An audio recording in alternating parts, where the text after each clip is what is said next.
বাবা বলছিল যে কুমড়ো ফুলের বড়া খাবে, সারা সোনারপুর বাজার খুঁজে পেলাম না, খুব চিন্তার বিষয়। এই তো, বাট এটা তো কুমড়ো ফুল না, এটা তো লাউ ফুল। তাহলে এই লাউ ফুলই তুলে নিয়ে চলে যাই, বড়া করে খাইয়ে দেবো।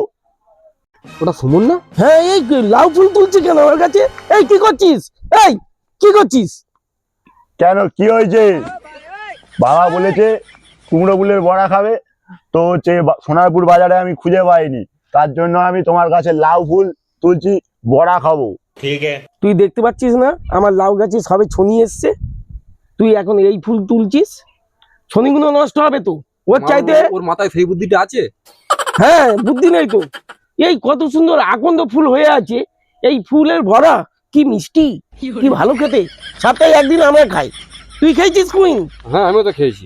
দেখ, এই আকন্দ ফুল তুলে নিয়ে যা, ওই বড়া করে দিবি, তোর বাবা খেয়ে বলবে হেবি। এগুলো কি আকন্দ ফুল? হ্যাঁ, ওইগুলোই আকন্দ ফুল। ওই নিয়ে যা। তাহলে আমিও এই ফুলের বড়া খেয়ে দেখি, খাইনি কোনোদিন।